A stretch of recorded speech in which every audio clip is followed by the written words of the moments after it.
രാജ്യത്ത് വിവിധയിടങ്ങളിൽ customs raid operation നുംകൂർ. ആഡംബര കാറുകൾ ഭൂട്ടാനിൽ നിന്ന് നികുതി വെട്ടിച്ചെത്തിച്ചോ എന്ന അന്വേഷണം. സിനിമാ താരങ്ങളായ ദുൽഖർ സൽമാന്റെയും പൃഥ്വിരാജിന്റെയും വ്യവസായ പ്രമുഖരുടെയും വീടുകളിൽ ഉൾപ്പെടെ കൊച്ചിയിലും കോഴിക്കോടും പരിശോധന. സംസ്ഥാനത്തെ തദ്ദേശ സ്വയംഭരണ തെരഞ്ഞെടുപ്പ് നവംബർ ഡിസംബർ മാസങ്ങളിൽ നടത്തുമെന്ന് തെരഞ്ഞെടുപ്പ് കമ്മീഷണർ എ ഷാജഹാൻ.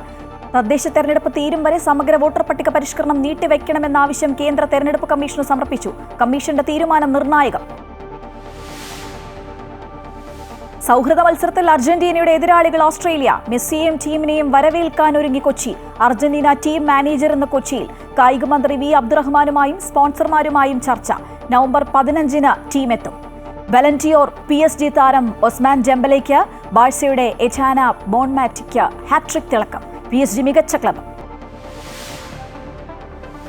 മലയാള സിനിമയ്ക്ക് ഇന്ന് അഭിമാന ദിനം. ദാദാസാഹിബ് ഫാൽക്കെ അവാർഡ് മോഹൻലാൽ ഏറ്റുവാങ്ങും. ദേശീയ ചലച്ചിത്ര അവാർഡ് വിതരണവും വൈകിട്ട് 4-ന്. വിജയരാഘവനും ഉർവശിയും ഉൾപ്പെടെ 5 മലയാളികൾക്കും പുരസ്കാരങ്ങൾ. H-1B വിസയ്ക്കുള്ള ഫീസ് $1,00,000 ഉയർത്തിയ അമേരിക്കൻ നടപടിയിൽ ഇളവുണ്ടാകുമെന്ന് സൂചന. ആരോഗ്യ മേഖലയിലുള്ളവർക്ക് ഇളവ് നൽകിയേക്കും. ഇന്ത്യൻ വിമാനത്താവളങ്ങളിലും വ്യോമപാതയിലും പാകിസ്ഥാൻ വിമാനങ്ങൾക്കുള്ള വിലക്ക് അടുത്ത മാസം 24 വരെ തുടരും.